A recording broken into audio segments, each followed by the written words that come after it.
Welcome to the College of Wealth podcast, the ultimate financial guide to help you understand your financial stresses and how you can build from it. Your lessons won't be in class, and your projects can either save you or earn you money. We host episodes 2 times a week on Tuesdays and Thursdays to help you reach your financial freedom. Now let's get started with your hosts, Owen, Paradis, and William Goulet.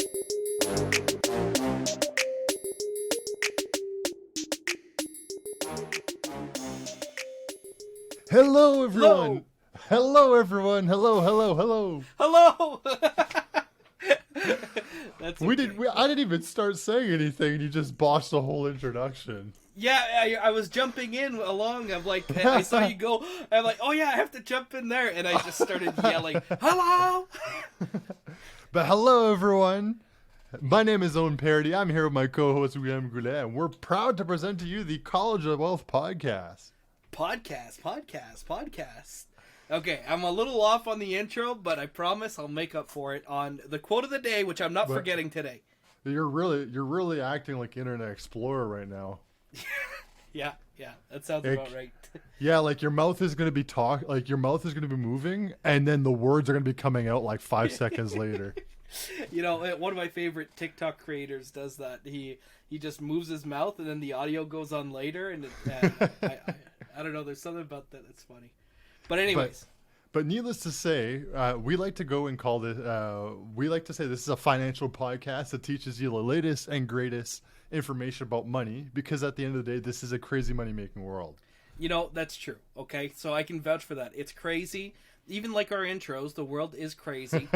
And money making. You know what? It was my return to work today. Back to working for my money, unlike last week. I don't know if you remember me saying that.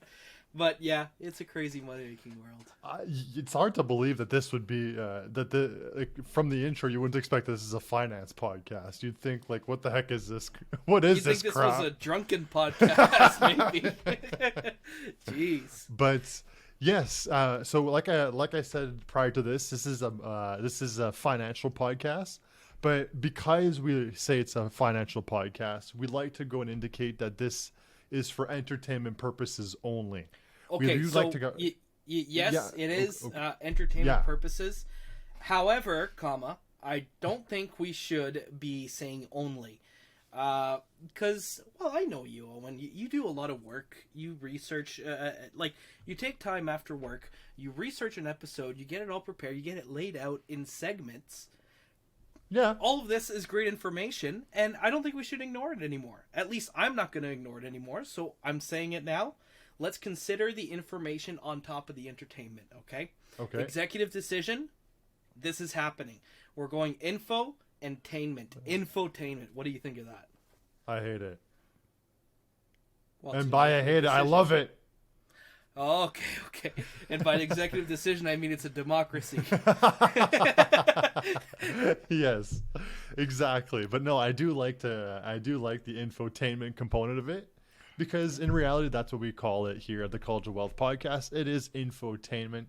We are not both Will nor myself are financial advisors here by any means. Well, certainly not me anyways, Owen. Me either. Huh? But true. But we both work in the business industry. We got our bachelor's degree in business, just to go and identify the fact that we do have a passion for this kind of stuff. Yeah, but no doubt. We just do it because we like to make people's wheels turn in their head. And also, we like to make money. Or, in some cases, save it. I like that. I like it because today's episode is not going to be making or saving. Well, I guess you could say making, but it's not really making or saving money. It's more losing money. Oh, well, okay. So stopping yourself from losing money is like saving money, in my opinion. But it's a different kind of save, to be fair. So. Yes. I did have to tell Will the episode title before this there, just for him to get a bit of an idea. So you'll understand this with episode 111. Nice. We are going to be talking about the worst plays on Wall Street bets. The worst plays? The worst investments. So it is about saving money. I guess it is. I guess it really is. And I just put in quotation marks, biggest losers. Oh wow! Okay, right on. But you'll understand why. But that's a good episode name for the episode. Biggest losers. Yeah, but without further ado, before we jump into this here, we have our stats. Statman. We have one big winner. We talk about a big winner, and we talk about two big losers. Okay, the biggest losers. Yes, and I have a little section here talking about someone that I like to watch. Mm-hmm. He's a bit he basically does YouTube, and he does more like mockumentary. Like he just kind of sort of makes fun of Wall Street bets most of the time. Yeah. Okay. But he and it was according to him like the three main phases of option trading. Oh, and yes. it's not and when I'm saying it, I'm not saying we're not getting into the science behind options trading. Okay. We're more going into the psychology of it. It's really fun. Okay, right on.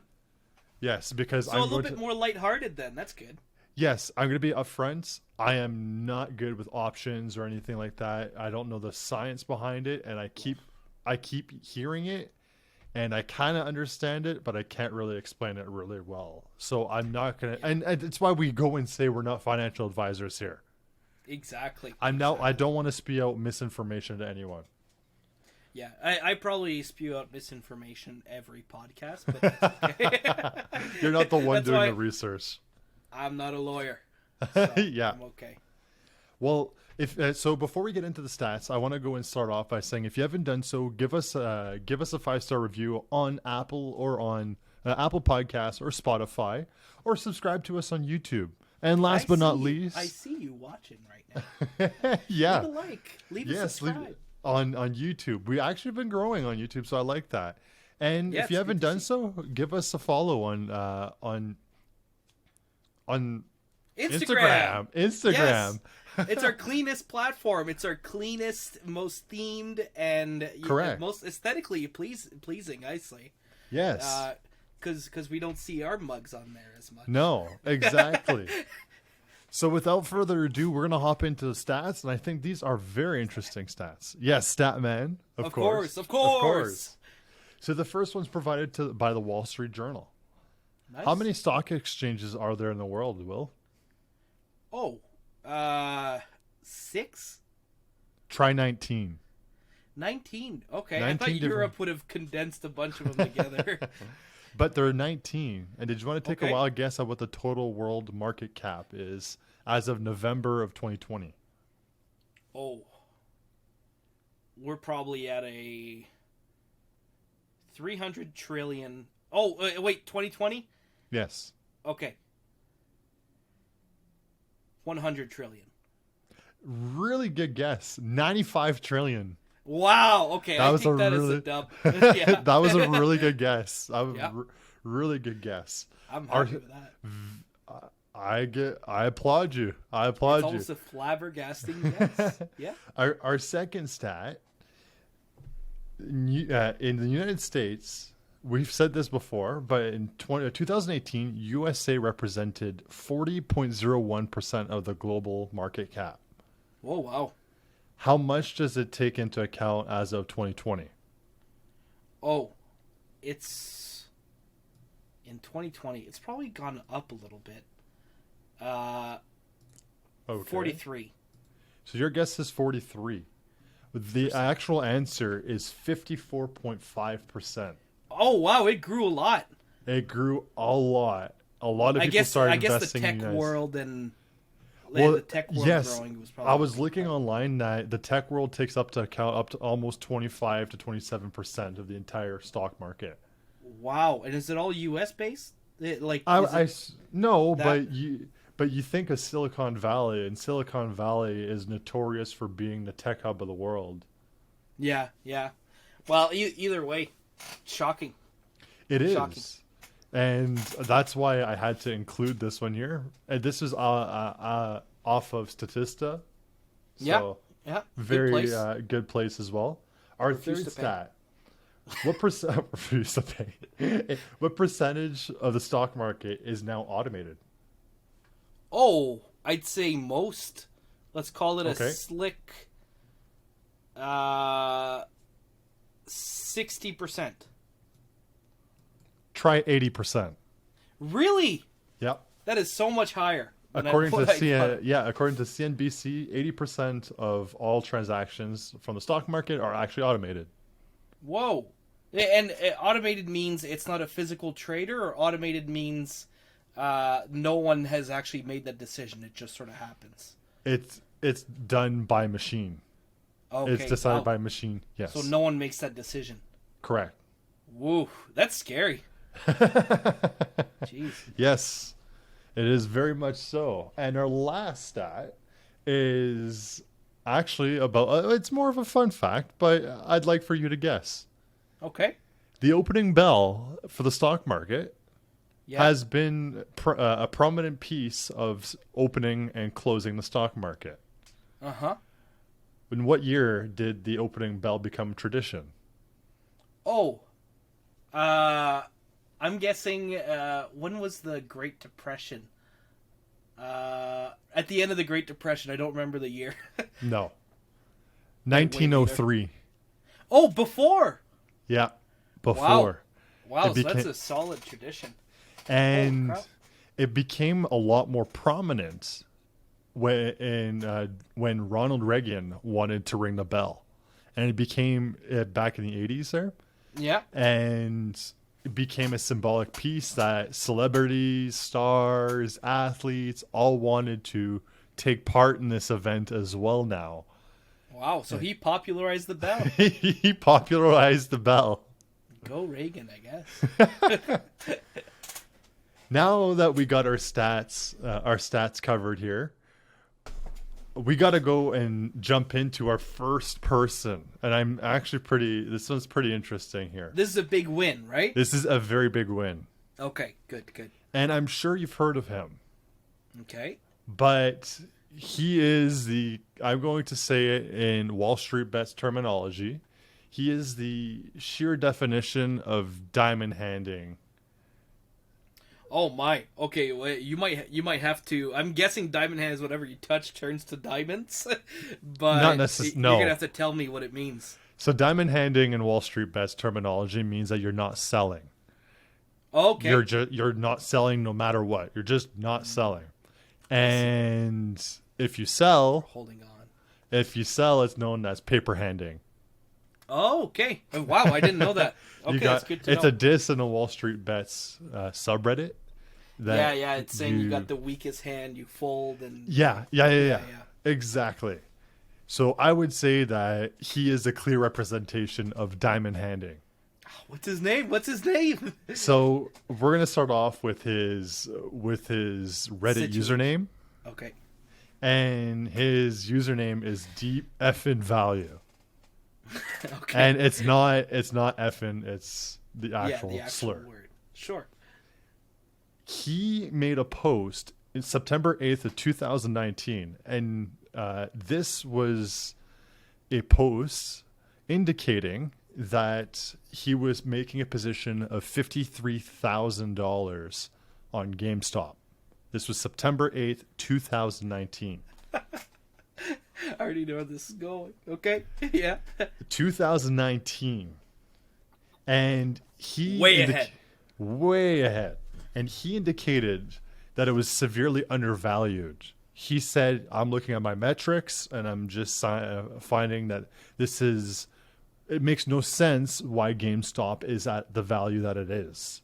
Mm-hmm. And he's also indicated that it is also severely, it's very shorted. Not to the extreme to prior points in the future, but he said, I noticed that there is more pessimism towards the stock itself than there is optimism.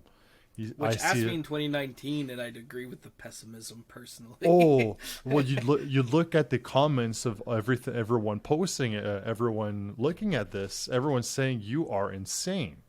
Why are you putting $53,000 into a dying company? It'd be equivalent to putting in $53,000 in Blockbuster after Netflix has been around, like with their streaming. Oh yeah, that's a great comparison. That's exactly what it was. And in his scenario, he explained that he sees a lot of potential with this, and it grew. It started growing some attention with people, and he would track on a monthly basis people like his returns, whether it be growth or a deficit of what's going on. And it started generating quite a bit of popularity in the Wall Street bets community. Sure. Because you have someone doing an absolutely wild investment. Yeah. But here's the big question. Who is this deep effing value? Okay, I'm still on the hook. I'm still waiting to get my answer. So deep effing value is actually, as ridiculous as it is, he was born on June 8th, 1986, so he is 35 years old nowadays. But in 2019, he was 33, and he was actually an investor.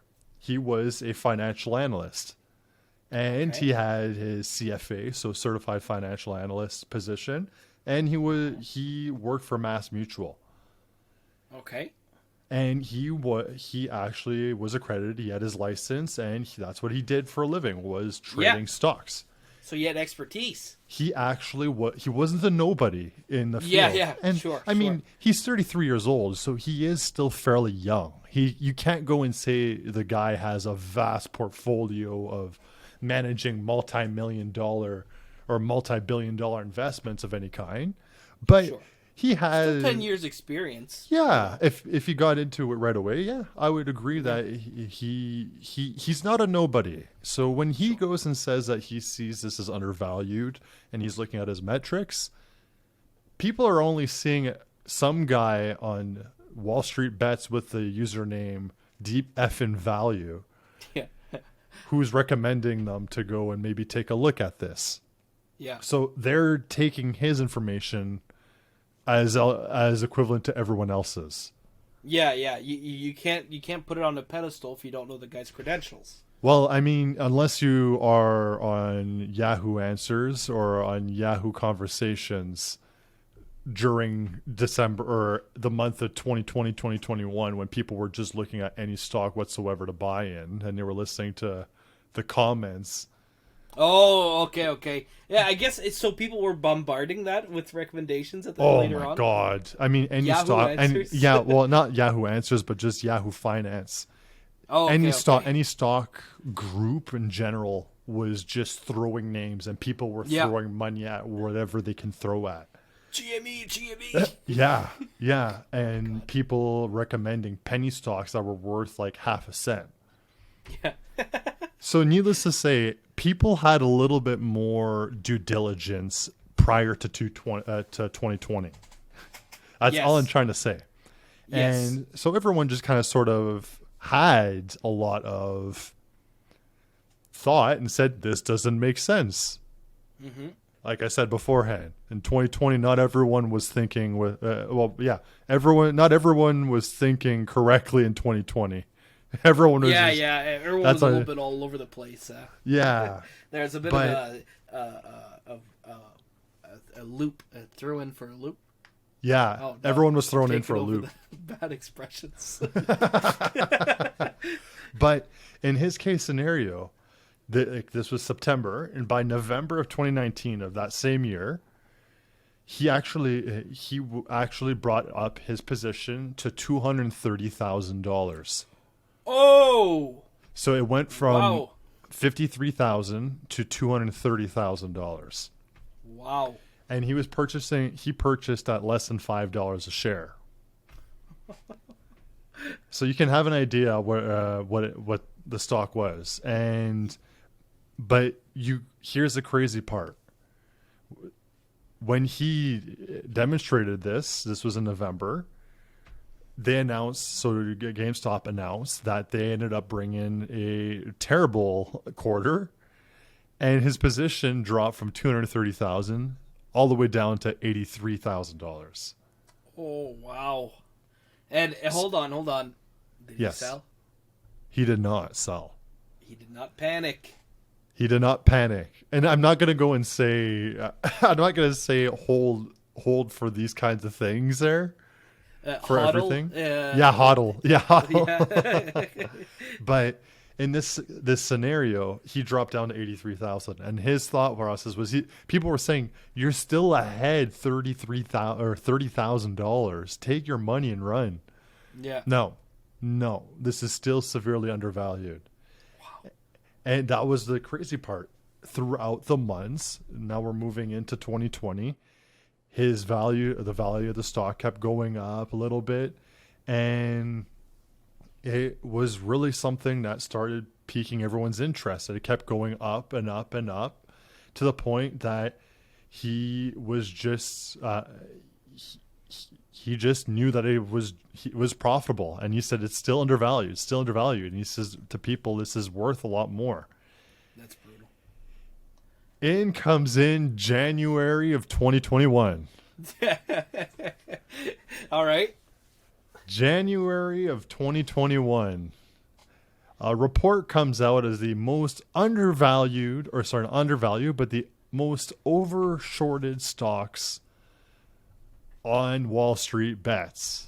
A report that was trending insanely. He brought it up prior, but it wasn't trending as much as it was right now. And the logic was, for anyone who doesn't know, shorting is basically betting that the stock will go down. Yes. And that is a big risk about shorting a stock. If you buy a stock, it could only go down to zero. Yeah. But if you short a stock, it can go up to infinity. True. So your losses can be up to infinity. Big bucks. Yeah. You could end up owing money if you end up shorting it correctly. See, that's what I don't like. Betting doesn't work like that to me. It's not I put money in and then I owe you more money. What? Well, we're going to be talking about that a little bit further on, but yeah. GameStop was one of the highest ones. I think it was something I have to check again, but it was something like 10 or 20% shorted of all shares there were shorted. My God. It was really, really high. And it just showed that, and a lot of the people who were shorting were hedge funds. Yeah. And Wall Street bets, some people started gathering together and said, we want to screw over the hedge funds. Yeah. And the logic was that, in the way a short works is, if you have a position for a short, it's a contract promising that you will go and purchase the price of whatever amount at the end of the day. Yeah. Or whatever the end of the contract. So Wall Street bets, the people said, okay, well, if we can bet on their contracts expiring, companies like Citadel and stuff like that would have to go and purchase our stocks at ridiculously high prices. Yeah. Because we all gobbled up all those shares. Which is, in retrospect, for what they like to go and call some of the a bunch of degenerate people, they're not all of them are idiots. Yeah.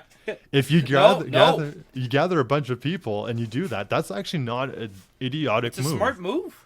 It's a power move. It's war. But it's pretty much, actually, hold on. So yes. It is war.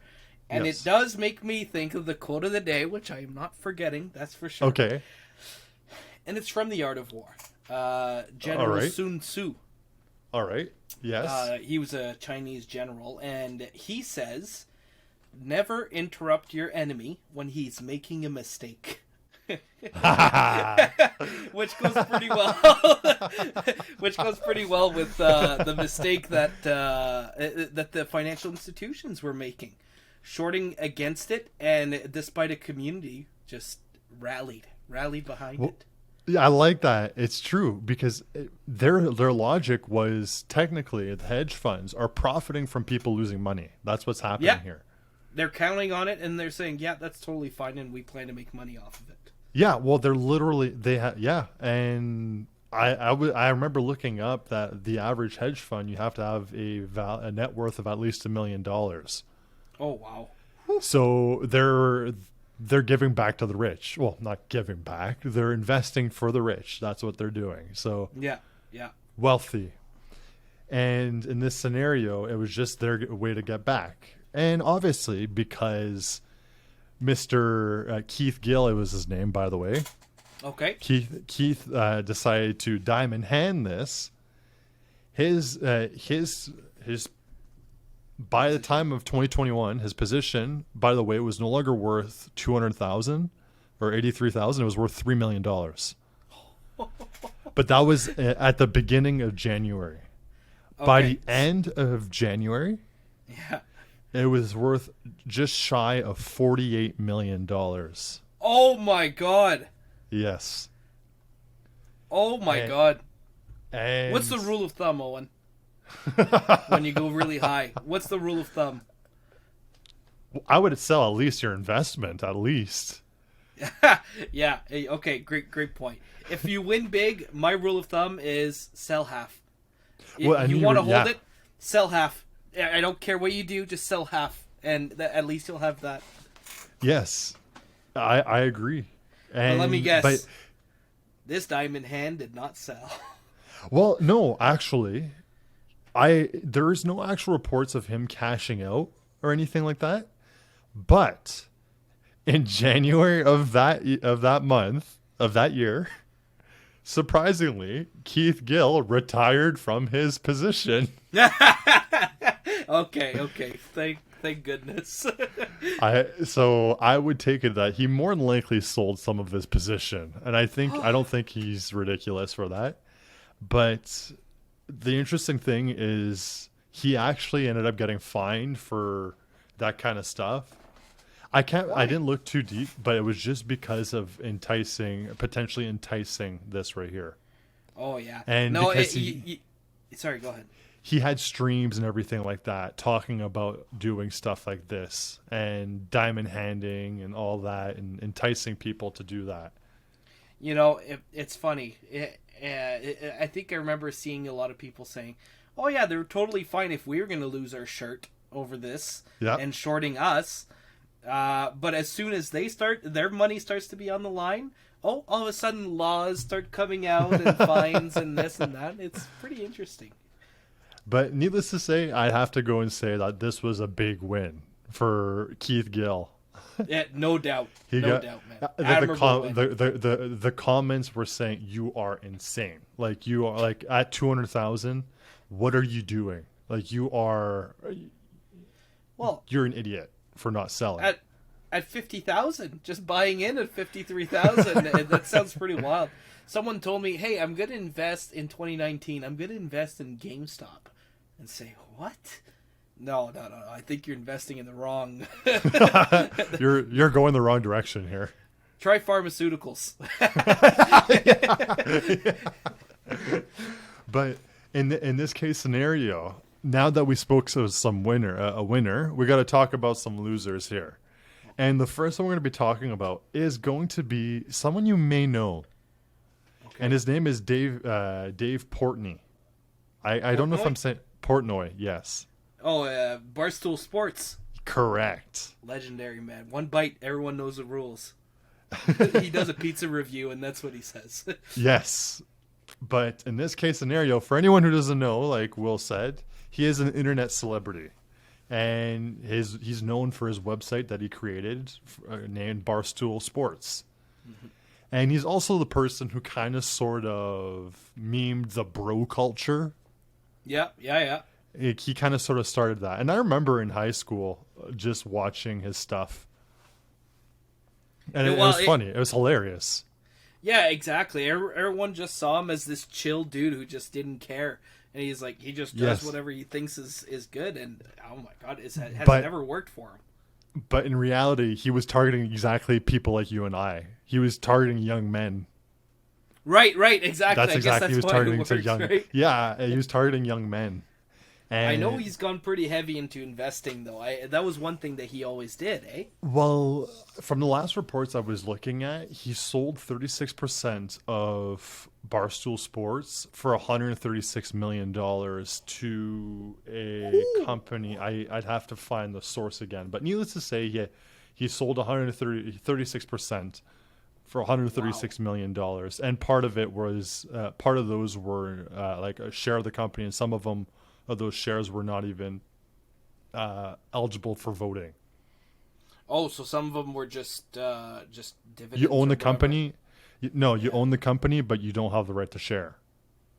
Oh, okay. To vote. Sorry. I see. So he still runs it however he wants. Correct. That's the way to go, man. But in this case scenario, our buddy David here basically started in 2020, like everyone else, to start trading. And not only did he start trading, he started day trading. Oh yeah, I remember he was doing streams and always looking at stuff.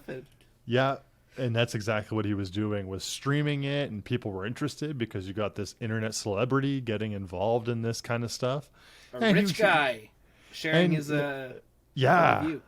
Exactly. And in his case scenario, he was obviously taking a look at Wall Street bets and what they had to offer. And he knew it was crazy, but he was also involved in it too, because at the end of the day, I think he had a little bit of crazy in him too. Yeah, no doubt. But anyways, he decided to get in on the hype of GameStop. Yeah. And with GameStop, he ended up purchasing, it was an undisclosed amount, he didn't disclose how much, but he bought a mix of AMC and GameStop. Okay. But in this case scenario, I don't know if you recall this, but Robinhood was dealing with insane volatility on their platform. And they were stopping people from buying or selling. Right? They shut down trading for BlackBerry, AMC, GameStop, and I forget which other stock, but because they were insanely volatile. Yeah, I remember that. People were upset. Well, he was one of them who was obviously very upset, and because of this, he ended up losing $700,000. No way. But it's like, okay, that's what he blamed. That's what he blamed on GameStop. But the thing that's interesting is there was still another run up for GameStop after that shutdown. Also, had he not sold, if he would not have sold, he would not have lost money. But yeah, but to be fair, on his end of things, you need to tell me you're going to freeze up my assets so I can't do anything with them. That argument is valid. Yeah, that argument is valid, but it doesn't matter if he would have done it or not. His track record, which I'm going to say, there was a post on Wall Street Bets demonstrate in 2020 demonstrating his track record with his day trading. And they last reported that he was losing $15.9 million. Oh my God. So he doesn't seem to be doing too hot. I guess he just has to make it up at the casino, all on black. Yeah. I could not. I'm not Drake, first of all. Drake's sorry, go ahead. No, I'm just saying because he's been streaming exactly that. And apparently he's been sponsored by a crypto company to bet nonstop. And he's doing these like $500,000 bets. Really? Oh, yeah. Oh, my God. Hey, here's what I do know. If you keep doubling the amount that you bet on black, eventually you should be breaking even so long as you're able to keep doubling. I'm not here to go and give tips on gambling to the listener. Oh, this is not a tip at all. I'm just saying, mathematically, it works out. At one point, it's going to show up on black or on that color. Just make sure that you're able to double your next shot. Yes. So our second biggest loser, this person, we don't have a name for them. It's just a user in general that was demonstrating it. Let's assume it's Jason Statham. I don't know who that is. The actor from Transporter. He's also in Hobbs and Shaw. The Fast and Furious movies, the bald guy. Mm-hmm. Yeah. So, but the username is rhollow1. Yeah. Okay. So Hollow Rounds. Yeah. Jason Statham. That. Yeah. So, but in this case scenario, they saw a massive swing, a massive win, and then a massive downfall. Okay. And they were an active user in the Wall Street Bets community as well.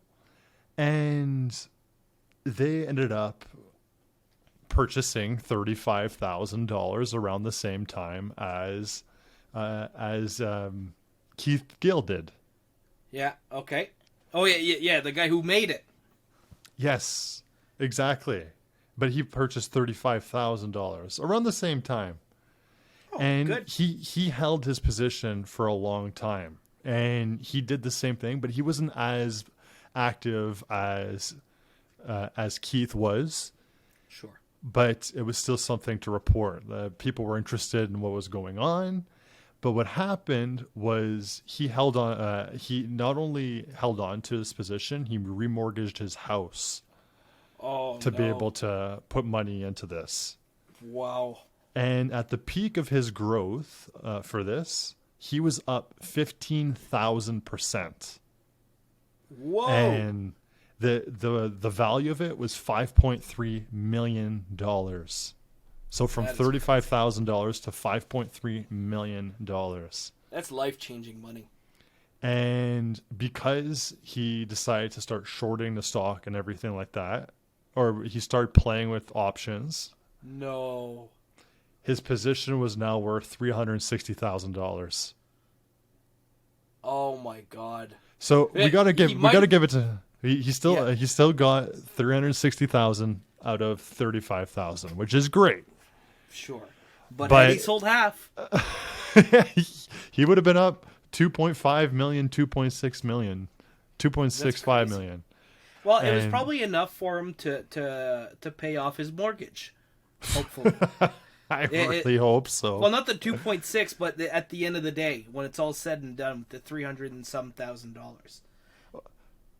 Do you really think $360,000 is enough to pay a mortgage in any metropolitan city, Will? Was he in a metropolitan city? We don't know where he lives or where they live in general. Well, let's assume it's an average house. United States, that would actually make sense. But second mortgage, that's actually... No, never mind. Never mind. Maybe it isn't. But in this case scenario, this person, their portfolio was worth $360,000. And they were flaunting on Wall Street Bets saying that they're diamond handing this and it's the only way to go. Oh, no. And it's very, very sad to say the least at this point. Oh. Everyone said, you're an idiot. And... It just became a very, very sad story, to say the least. I could say so. Like I was looking through videos and videos of the biggest losers. Some of them they're not as drastic as this, but going from 300,000 down to zero, going from 500,000 down to zero, 50,000 down to zero, and it's all through trading options mainly. That is horrible, man. And it's heartbreaking. Yes, it very much is. Jeez. Because some of these people, you're losing some of their life savings into this. And a lot of times it's not just their life savings. A lot of times it's their family's life savings, Yep. I remember watching Dragon's Den. And for our American listeners, this is the equivalent of Shark Tank. Yeah, Canadian Shark Tank. Yes, exactly. And basically, I forget who it was, which person it was, but they destroyed this business owner because they asked, where'd you get the money? Well, I remortgaged my house, and he tore that business owner a new one, and he said. I remember him saying, I forget who it was. It's a guy with the curly hair. Really, really nice guy. But you know who I'm talking about, though. Well, it rings a bell, but I won't get the name ever. Yeah, but needless to say, he was there saying, you are literally putting your entire family on the line. Yeah. Because of this. So if your business fails, you are putting your entire family on the line because of this. And he says I can't do that. He says that's not right to be putting. He says you're putting other people who have no, your kids who have no control in what you're doing, and you're putting them. Robert Herjavec. Yeah, that's right. And he does seem like a really nice guy too. He is. He is. He looks like it, and he was saying it that he says for that I'm out, and I was like, wow, that I felt that. Yeah. Wow, that has got to be a wake up call when someone says, "I'm leaving because you're risking everyone." Actually, that might make a good episode idea: is how to raise funds on. I like that. Yes. Yeah. I like that. You're not risking your own. I like that. I like that. Option number 1: remortgage your house. Yeah, exactly. But now that we're about the 40-minute mark of the episode, we got to talk about the 3 main phases of options. So like I was talking about options, we got to talk about the 3 main phases of options. And this is according to Benjamin. This is a YouTuber. Hilarious. But okay. I'm just going to say that he does use provocative words and profanity in his video. And I'll just block my ears. I'm pretty sure he doesn't use family friendly as his within his thumbnail or anything, his video types. He doesn't make analogies about option trading for kids.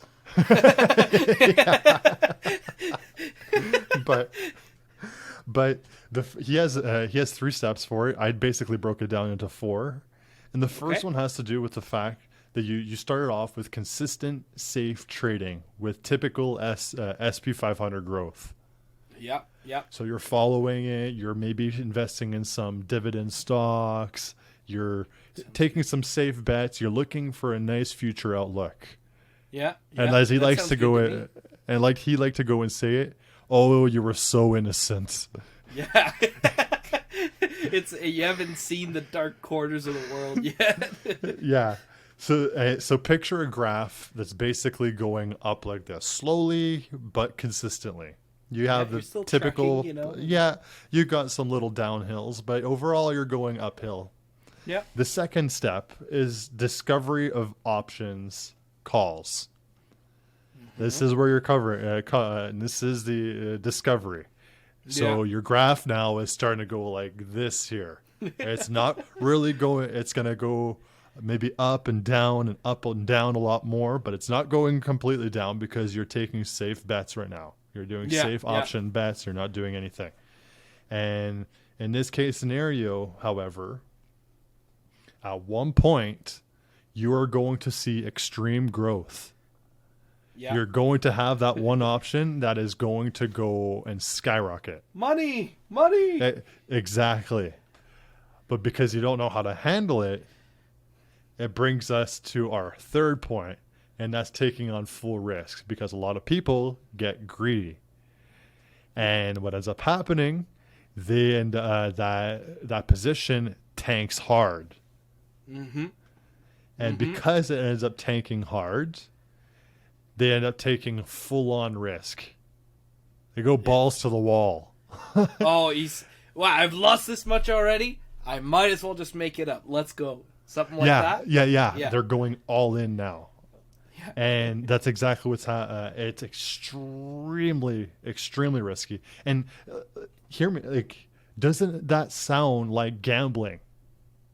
It does. Doesn't it? Doesn't it sound? It is. Yeah. It must be. I'm describing this. Doesn't it sound like gambling? You're losing money, or you made a lot of money, so now you want to make more. You lose all that money, so you're like, I'm gonna make my money back. So I'm gonna go and go all in.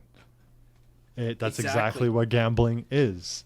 I gotta make it back. Let me just make it back. If I just do one more, I can make it back. Exactly. So in these case scenarios, they go full risk, and just to make a large amount of money. And in most cases, or not most, but a lot, they lose all their money. Yes. Or most or all of their money. Well, exactly. It's very lopsided. You're taking risk after risk after risk. Eventually, if you start playing around fire consistently, you're bound to get burnt, right? Exactly. Now, the best case scenario is unless you're planning on doing a lot of research with this kind of stuff, you lose your first few option trades right off the hop. Oh, okay. Yeah, makes sense, I guess, because you're doing it. You're learning. It's like, okay, I don't want to be doing stupid crap with this. Yeah.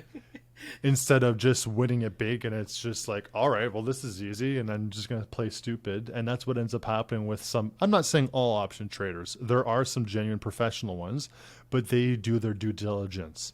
They do a lot of research, and they make sure that every one of their moves are calculated with everything that they do. Well, it takes time, to get comfortable with the position to make a huge leap like that. Yes. And what's different about the gambling versus the stock market is the stock market you can actually research and hopefully get an idea of where it's going to go. Yes. Whereas if in the casino, it's just spin the wheel. Let's see what happens. You can't predict. You can't predict luck. No. In that case. It sort of reminds me. I might attach it to this video. I might leave it as a link. But it's this little bird who sees a little seed on the ground, eats it, and he feels spectacular, and he flies away, and then he crashes. And he's like, "Ow, that kind of hurt." He gets back up, and he keeps on walking, looks for another seed. He grabs it, and then he flies away, but not quite as high, and he crashes. "Ow, that really hurts." And eventually he just gets drained and drained until he's out of energy, and he just... That was just depressing. Like sometimes gambling. That's very depressing. Well, no, hold on. There's a plus side to this, Owen. Okay. You can avoid that situation with doing some research, not relying on us as the final go-to, but as an inspiration to get your gears turning, right? I love it. And then, if you're interested in a specific thing, do some research. And, I mean, I personally would never recommend options. I don't really like that sort of investing. Yeah. But then again, I wouldn't recommend anything because I'm not a financial advisor. Correct. I like that. That's actually an awesome way to end today's episode. Episode 111. End it with, I'm not a financial advisor. I'm not a financial advisor. Yeah. But the worst plays on the Wall Street bets. It's right on. I like it. And it's just a little bit of insight on everything here. But if you haven't done so, make sure to give us a 5-star review on Apple or Spotify. Follow us on Instagram, or give a subscribe on YouTube if you want to see more of a visual. Hopefully in the future we're going to have actual visuals for people. It's in the works. We'll figure it out, I'm sure. Yeah, we're going to have some actual visuals for everyone to see on the on the YouTube channel itself. So without further ado, exactly. Yeah. But without further ado, my name is Owen Paradis. I'm here with my co-host, William Goulet, and we're proud to present to you the College of Wealth podcast. Peace. This has been your daily dose of motivation with the College of Wealth podcast. If you enjoyed the show, make sure to leave us a positive review on Apple Podcasts and Spotify. It would be greatly appreciated. Thank you for listening, and until next episode.